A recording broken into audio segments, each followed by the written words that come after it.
Alright guys, welcome back to Movie Reviews. Today I finally got around to watching Identity Thief. Kind of running out of movies to watch at the theater with all these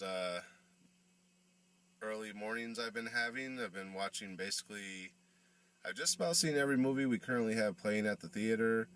Identity Thief is something I've been wanting to get around to watch for a while, but there were other movies I wanted to see more than this one, so finally getting around to see it. I think I only have one or two other movies that I haven't seen. No, one or two other movies that I haven't seen after this one. So those will probably be the ones I end up seeing in the next day or two, because I got a day off, but then I got another. No, I do work tomorrow. So yeah, I got another early day tomorrow, so I'll probably watch another one. Then I got a day off, so yeah. Anyway, Identity Thief. Not too bad of a movie. Fairly decent comedy. Overall, the story, I've seen it before. Basically, premise or spoilers. This is where we're going to get into that. So again, if you don't want to know, skip ahead. Basically, this guy gets a call from a girl who claims to be from the credit card company, saying that there was possible fraud on his account and wants to know if he wants to take part in a free service to try to prevent that. He says sure, if it's free. She asks for his information to verify the account. He gives it to her. Okay, now she has everything she needs to steal your identity. So that was his own stupid fault, and he's like a finance analyst or something. He works for some corporation where they deal with money, so really he should have been smarter than that. So then she goes on a spending spree, gets drunk at the bar, is constantly buying rounds for everyone. Then the bartender kind of tells her, you're done, no more.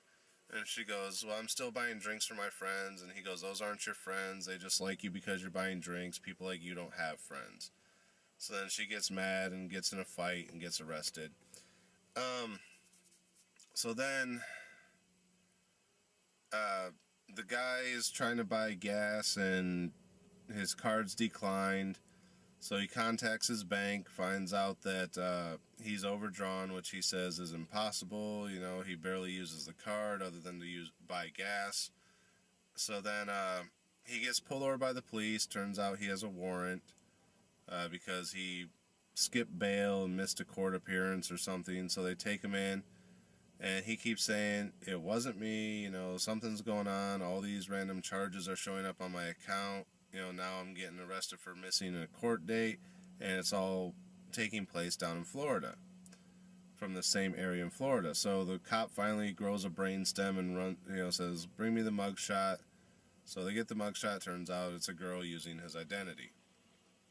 So they say, okay, well, you're free to go. That's basically all we can do about it because she's in another state. Okay, so he goes, well, can't you contact the police there or something? They say no, it doesn't work that way, which yeah, it does. So these are like the stupidest cops imaginable.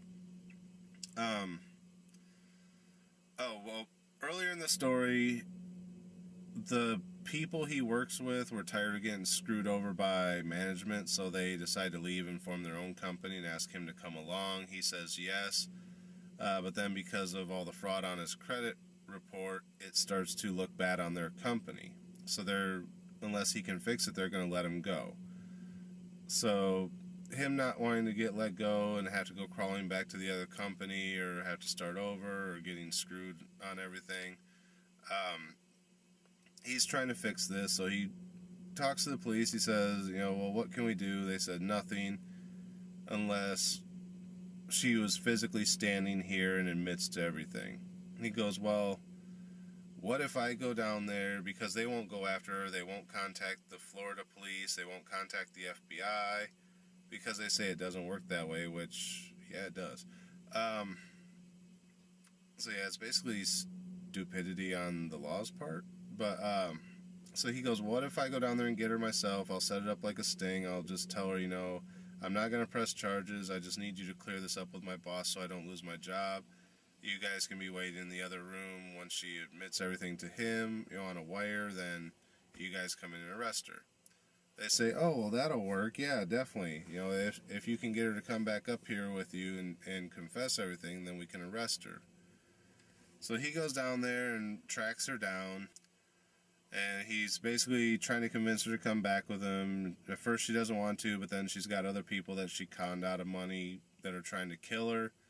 So she kind of, unwillingly at first, but out of necessity, tags along with him. Over the course of the road trip, she grows fond of him, kind of feels bad about what she did. That she has a couple points where she can leave, but then she feels bad still, so she goes back.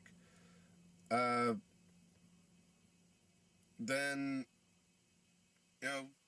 basically it just goes on, same thing from there.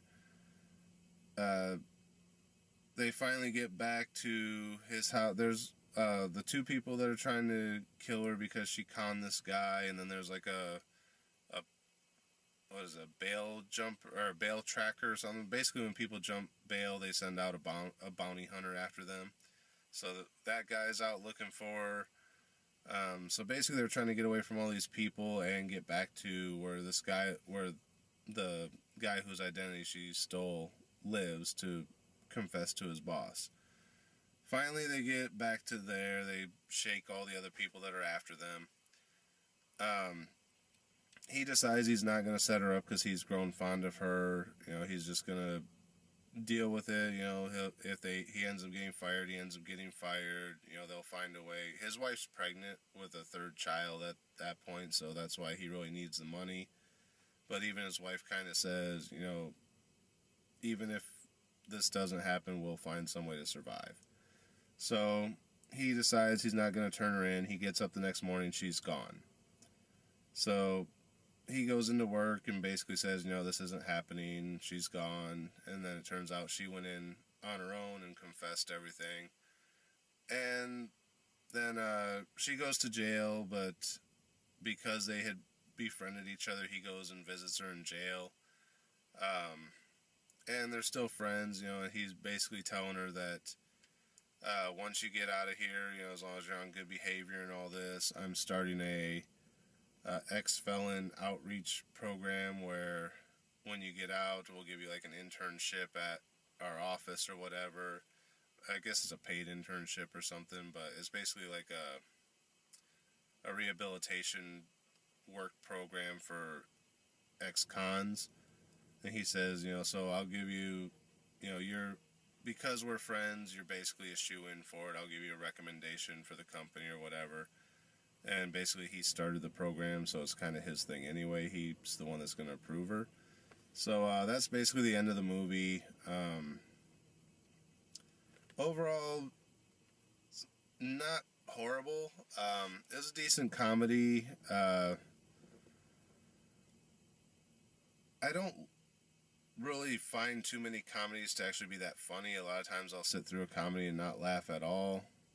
This one, I didn't laugh a lot, but it did have a few jokes that made me laugh. I can't remember any of them right off the top of my head, but it was mostly just out loud chuckling about stuff. Overall, the premise was kind of along the lines of Planes, Trains, and Automobiles, if any of you have ever seen that movie with Steve Martin and John Candy. I think it was a late 80s, early 90s film. I remember watching it a lot when I was a kid. So yeah, it's basically the buddy road trip type of movie, but with a guy and a girl instead of two guys, and there's the criminal aspect of it, which is the little twist on the story. So yeah, overall not a bad comedy. As far as the star rating, I would say we're going to go with a 3 on this one. Like I said, it's really didn't have too many down points in it. Like I said, other than a comedy having a slight lack of comedy, but again, that's my personal preference towards comedy. I don't find a lot of things funny that other people find funny, but then a lot of things that people don't find funny, I find hilarious. So, overall, it wasn't a bad comedy. Planes, Trains, and Automobiles was one of my favorite movies as a kid, so seeing that same type of story kind of works for me. The ending was kind of predictable. Actually, a lot of the movie, if you've seen similar movies before, was kind of predictable. So that's a little bit of a drawback to it, but at the same time, it was a solid film for what it was. Not saying it was a great film, not saying it was a horrible film. It was solid for what it was supposed to be. So yeah, I actually ended up liking this better than quite a few of the movies I've seen recently. So yeah, I'm gonna say it's a solid 3. Middle of the road. If you like comedies, check it out. If not, then you'll probably feel less about it. But overall, it's kind of middle of the road. Anyway, that's it for this review. Like I said, I'm trying to keep these short now. Not sure what I'm going to see tomorrow. I've got like 1 or 2 movies I can choose from. It just depends on what's playing earliest when I get off work tomorrow, so I don't have to wait around for like 3 hours to watch something if something else is playing like 20 minutes after I end my shift. So not sure what I'm going to see tomorrow, but I'll see something, and I'll report back to you guys then. Until then, thanks for watching, and we'll see you at the movies.